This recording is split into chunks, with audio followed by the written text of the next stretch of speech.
it's going to go one of two ways, obviously, simply put, right? Duh. There's two football teams, so it makes sense, right? It goes one of two ways. Of course, Ohio State or Notre Dame. If Notre Dame's able to get it, I think it is a close match, and it's going to be hitting the under.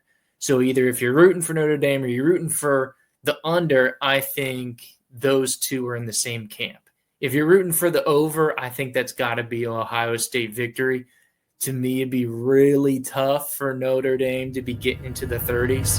3, 2, 1. All right, and welcome in to the Sub-Zero Sports Show. I'm your host, Andrew Jupe, bringing you the action here today. So thanks for coming aboard, however you may be doing so, consuming us wherever you may be, TikTok, YouTube, Instagram, X, everywhere out there on the internet. So many options. So many shows, so we appreciate it. So what we do here is basically we attack it regardless of the Sub-Zero mentality, we call it. That's subscribers, :0. That's right. Act like nobody's watching. So we're going to have some fun with it, go through some sports takes. And if nothing else, this can be a therapy exercise.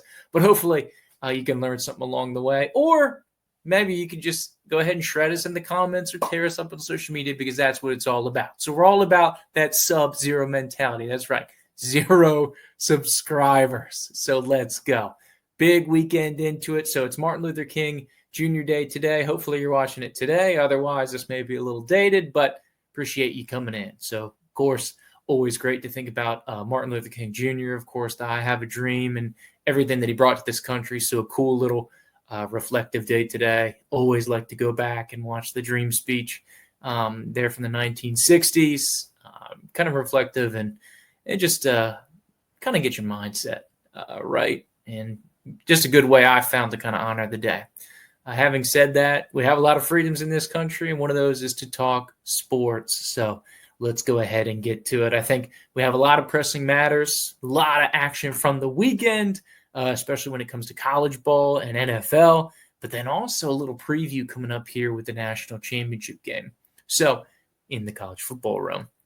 So that may be kind of the top dog here with the college football playoff finale, as it's called, or the championship or the national championship as it goes. Who knows what we're calling it anyways these days. But, of course, they're going to hand out some hardware officially known as the national championship here in college football. So Ohio State, Notre Dame coming into this one. A little bit of an interesting mix. Talking to a lot of people, looking at a lot of experts, and there's not really a large diversity of opinion.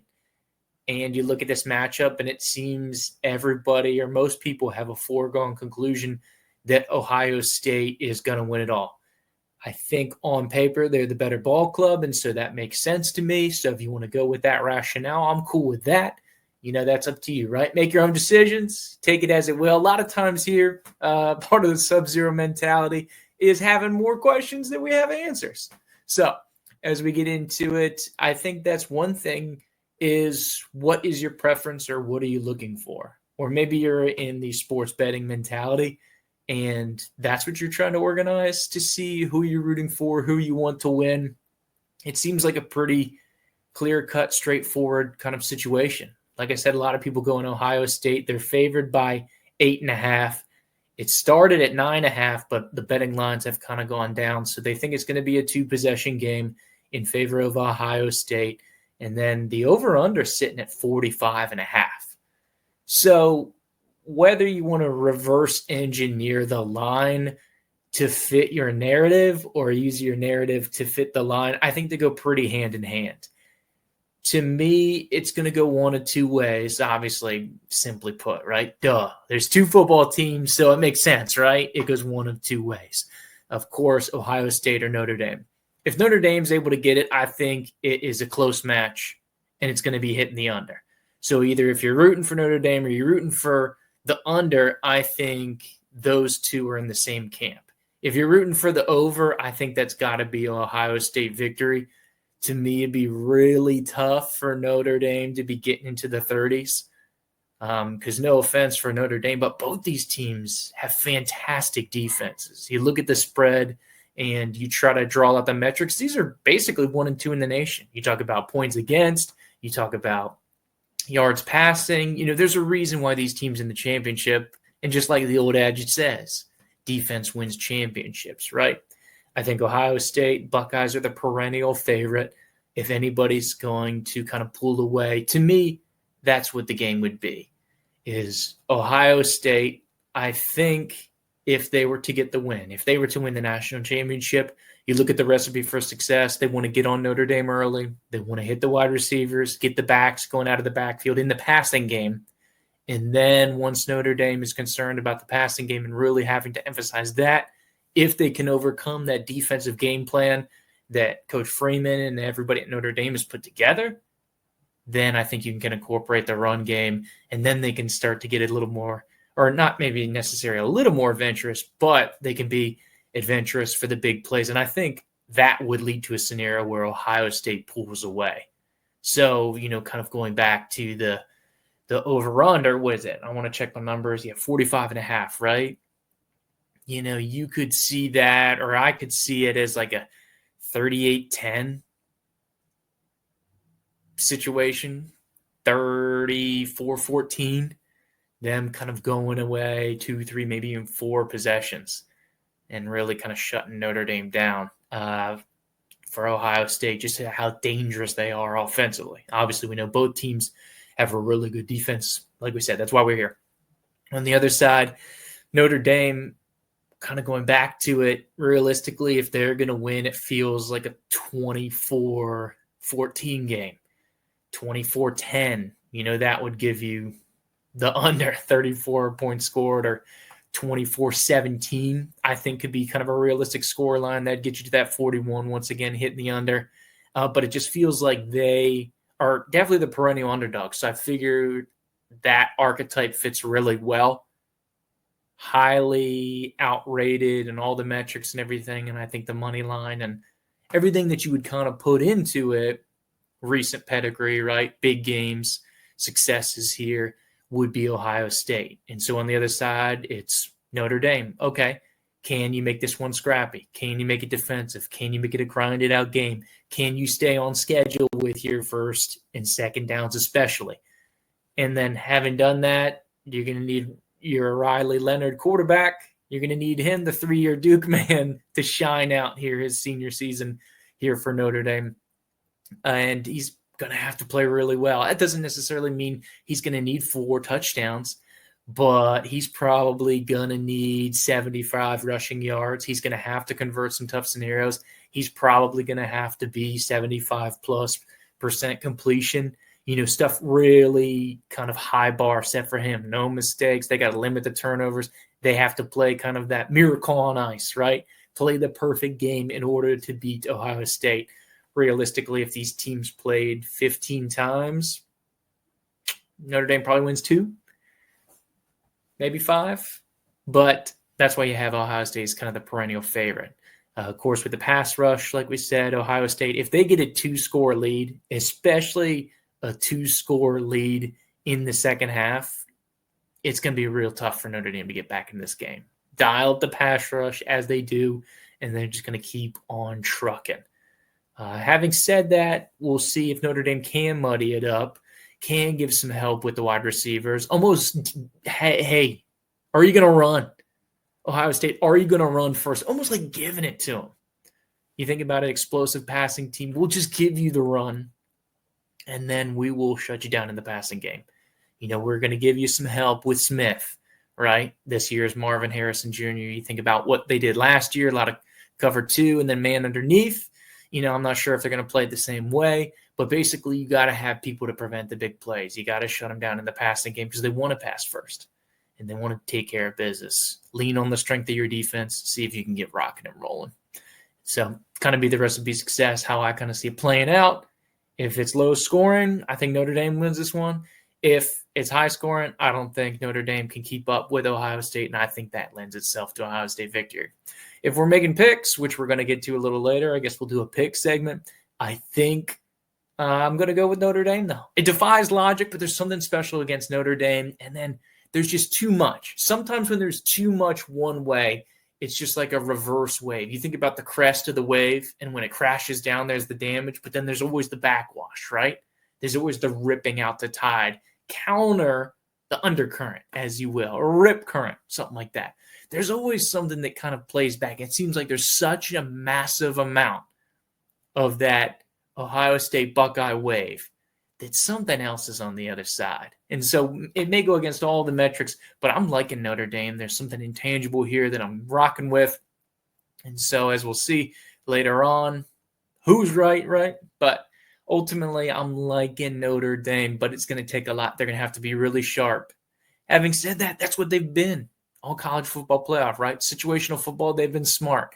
Limiting the penalties, limiting the turnovers, situational football, big third downs, maybe even fourth downs, or on the defensive side, big stops when they're in crucial scenarios. So I got Notre Dame pressing through against all odds. So I would take it as you see fit, but that's what we have going on, of course. So that's the big college football situation here. So let's move on to the next one. All right, so let's get in a little recap. We'll switch on over to some NFL. So, of course, for the Sub-Zero community, absolutely brutal picks here selection as we had in the divisional round. 1-3 record. The only successful pick going forward here was the Chiefs game. Chiefs over the Texans. Obviously, we've got the Florida bias, as you can see. The Jaguars merch here. We knew and we really thought that unless something dramatic happened, that Houston wasn't going to be able to take down the Chiefs. Of course, never getting to a championship game in franchise history, and then, Texans history. And so with that, and then also playing in the freezing temperatures, it's a warm weather team. We knew it was going to be stacked against them. Having said all that, they gave them a fight late, and it took the Chiefs, really until fourth quarter to pull away and take care of business. But they gave him a battle. But Stroud, too much pressure on him. The defense for the Chiefs took care of business. So it'll be the Chiefs. And, of course, with the other result, they'll be playing the Buffalo Bills. So the 1-2 seed chalk holding here in the AFC. Really thought Baltimore was going to give them a run and Baltimore was going to be successful here and get through. It seemed like Baltimore was a better team. Obviously, they come up with the loss. But you think about it and some mental mistakes and some things they need to tighten up. But anywhere along the line, they were right there. You dropped the 2-point conversion, which would have sent it into overtime. That could have cleared all the backlog, all the mistakes, all the everything, right? And that could have wiped it out. And then with the 3 turnovers, Buffalo didn't turn it over and was largely, to me, unimpressive. They chugged along. They took care of business. They played clean football, right? That's what you want to do in the playoffs. And in bad weather, that's what you want to do. But the Ravens, despite everything, still had a chance to put this into overtime if it wasn't for the drop. Granted, Andrews has been and will continue to get dogged on for what could have been with the Ravens, but everybody's got their part to play. You see turnovers here. Andrews earlier in the game, so rough day for him. And then you have the Jackson interception, the Jackson fumble, so he's not immune for it too, but a nice battle from him. So, of course, Ravens going home early, a team I thought was a dark horse to get the Super Bowl championship. I would have loved to seen them go at the Chiefs, and if they get by there, to see them take on the team from the NFC. Continuing down, another game that was in cold weather was the Eagles and Rams. I was personally really rooting for the Rams, given everything that's going on in California. I'm a big Matt Stafford fan as well. They really balled out, obviously, with the FSU ties. That North Florida, once again, coming through here. With the Florida State Seminoles, I got love for my boys Fisk and Verse. Ultimately, 5 former Noles in that football game. And evidently, Mike Norvell was at that game in Philly. They came up a little short. Great fight for them. They had it going down the stretch, an opportunity, kind of like the Ravens did, to steal that one late with the last drive, but coming up a little short. Eagles prevailed. They took care of business, did what they needed to do. And so the Eagles going on to the NFC Championship. And then, of course, the other team, as we have Eagles from the NFC East, the team that they will face in the NFC Championship, as you know, the Commanders. It's an all NFC East battle. It's a Dallas Giants nightmare here for the conference championships. Both of their biggest enemies going for it, and one of them will be going to the Super Bowl. So for those fan bases, that's absolutely brutal. Washington looked great. They've been absolutely rolling. Daniels continues to take care of business. And unfortunately for the Lions, the injuries finally caught up with him. You saw him towards the end of the regular season and adding up and adding up and adding up. You love the story. You love the culture. You love everything, at least personally, going through with the Lions. But you only have so much depth, and they exhausted all of that. And you go back, especially on the defensive side, because you think, you can put up some points, as we saw what they did, right? You like Gibbs, you like Goff, you like Jameson Williams doing some fun things on offense, and them being really exciting and what you've seen all year, right? But with so much damage on the defense, really tough for them to sustain. So you see them fall. And so really had an opportunity for the Commanders to come in and capitalize, and they are rolling. Daniels got to be the rookie of the year, right? Especially if you include playoffs. I don't see how you can't make him rookie of the year, to be honest. He's absolutely dynamite. Commanders are rolling as a team, and I think they've got a legit chance because they're familiar with Philadelphia. I think they've got a legit chance to go to the Super Bowl, and then we'll see what kind of matchup we can get there.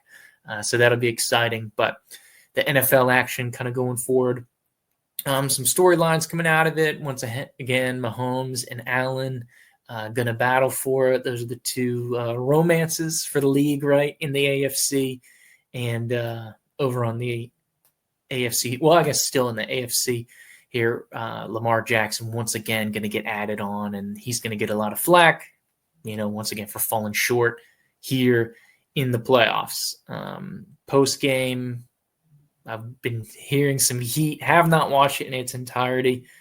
So I want to do him the respect, and I want to dig deep and, get a full perspective of the questioning. And I want to watch the whole post-game conference, at least for me, when I'm checking that out. So to me, I'm going to withhold opinions. I've heard kind of the clips, but, oftentimes you get frustrated and you don't get the full story here with the social media culture. So I want to be careful. I want to be hesitant to put those in. But sometime this week, going to go back, watch that whole full thing, throw a little out there. So, can take it as you will going forward with that. That was the NFL action. So some upsets, some not. So I think a lot of things playing through for you here. Really, you had the Commanders going shock and awe here. I don't think many people outside of Washington had them in the NFC Championship. But going forward here, that pretty much sums up all the NFL action. Mahomes and Allen, Hurts and Daniels, kind of your starlets of the league. So it's going to be really fun going forward for the NFL action. Definitely going to have to get into some more of it this week, previewing, of course, those conference championships. So let's keep rolling on over to the next one. Yeah, let's get into some college ball right here, just to recap kind of the weekend, do some big picture, do some little picture. Of course, what we have coming out. It's a Monday, like we said. Well, depending, I guess, when time you watch this. So you have the new AP polls looking up. And so you can see as we look down here, we're going to actively look at the AP poll. Auburn's going to stay at number 1. They're going to drop Iowa State, of course, to the big loss for West Virginia, which West Virginia gets up into the rankings, of course, due to the Mountaineers. So Country Roads getting a jump there. That'll put Duke in the 2.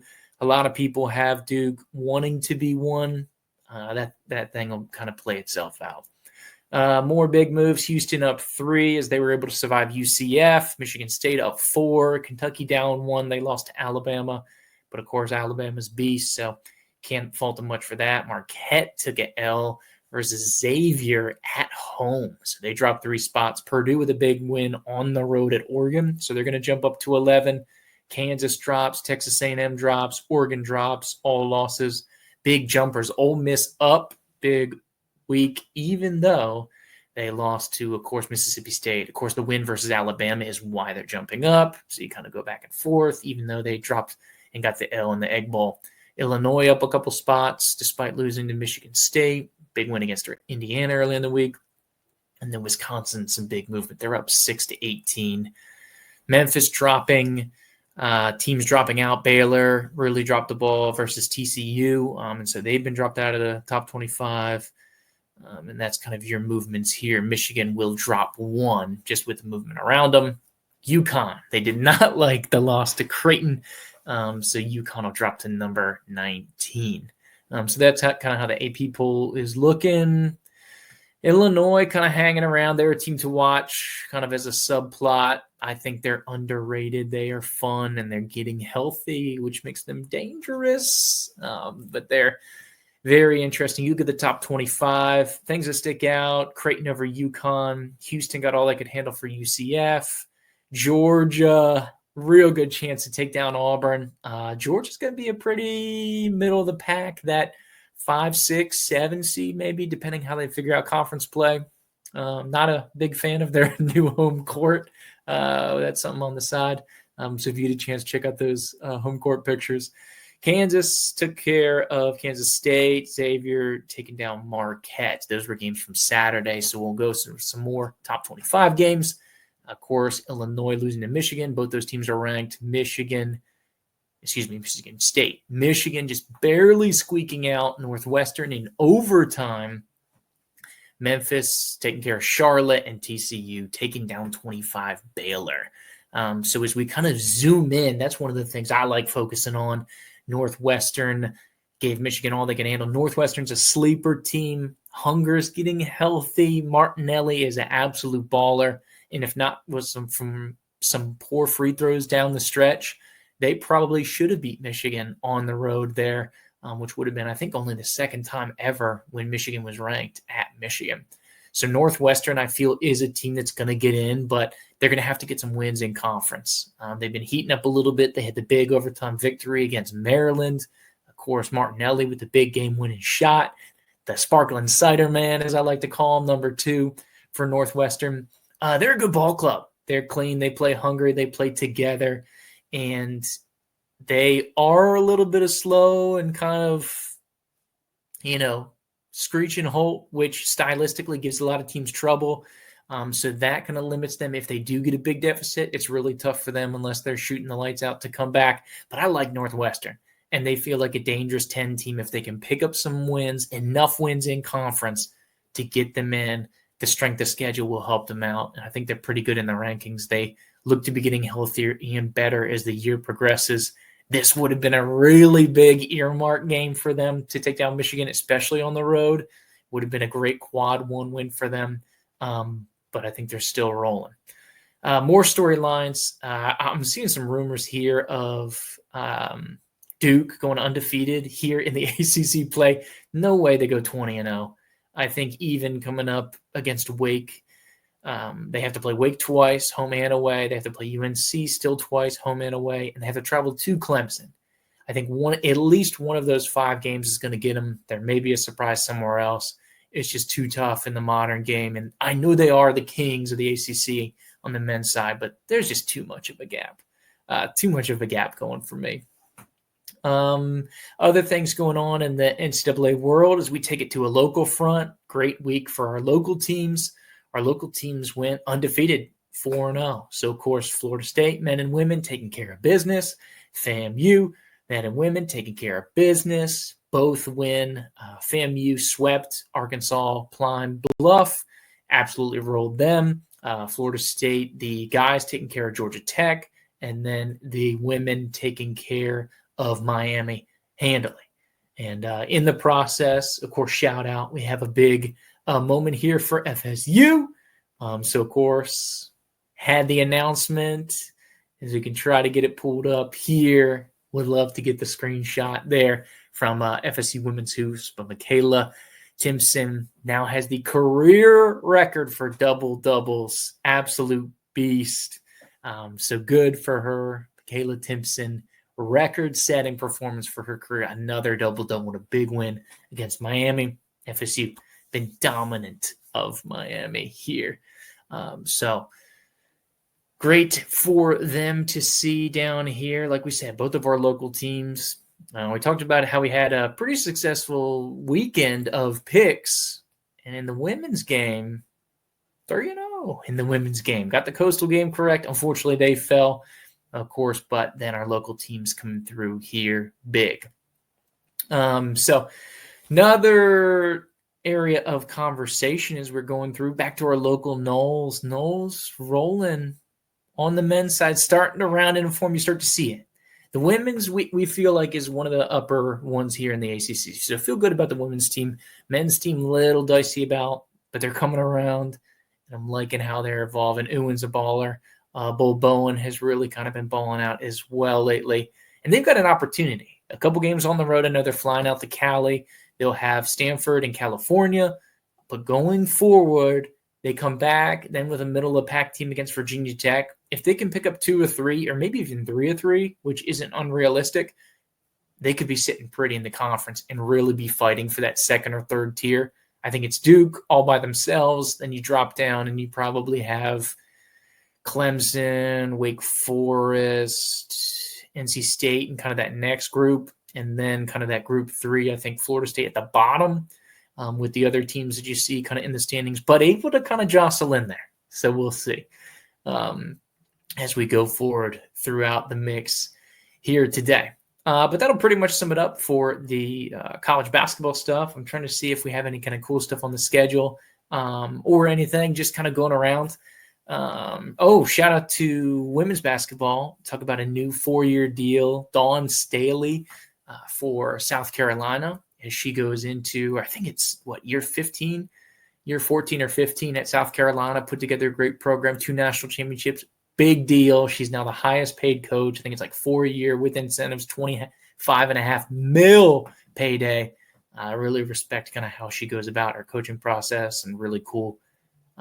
Seeing a couple things of how she approaches it, what she does, and built a dynasty, right, at South Carolina. It wasn't going to something at UConn, wasn't going to something at Tennessee. They kind of just continued on the legacy, but really kind of created her own scene and doing some really cool things at South Carolina to make them a power in the women's game for sure. So shout out to her. Another cool thing that was going on was a sweep, first of all, back-to-back days. Vanderbilt taking down Tennessee ×2, both teams ranked, and we had the men and the women this weekend in consecutive days. Vanderbilt taking down a ranked Tennessee team in both halves. So shout out to Vanderbilt. Great football season for them, and now they're doing it in basketball too. So Nashville on fire right now here this season in the fall and the winter.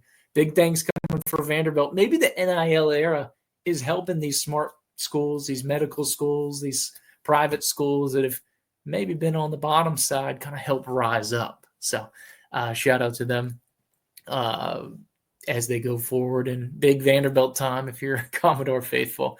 As part of that, of course, it's the Blake. So we had the Blake siblings here. So we had Michaela and Jalen, right? Let me check my notes. Yes, Michaela and Jalen, back-to-back game winners. So Michaela Blakes plays for that Vanderbilt team that took down Tennessee, dub, right? And so they were able to get that upset. But the day previous to that, her brother Jalen, who now plays at Stanford, he was a former Dookie, but now plays at Stanford. They were on the road at UNC. He hit a game winner the day before. So just an awesome situation here with the Blake's family that they're able to do that. So just a lot of cool storylines kind of emerging as we go forward here. Exciting week. So we'll get into it sometime later this week, talk some more college ball. Got a great slate of games coming up. And as well as want to talk about a couple mystery teams, some teams that we like, and then also what's up with Gonzaga. Of course, want to get into it a little later on during the week, but thanks for being part of the Sub-Zero mentality here. Andrew Jupe with the Sub-Zero Sports Show. Thanks for coming in with us. Be well.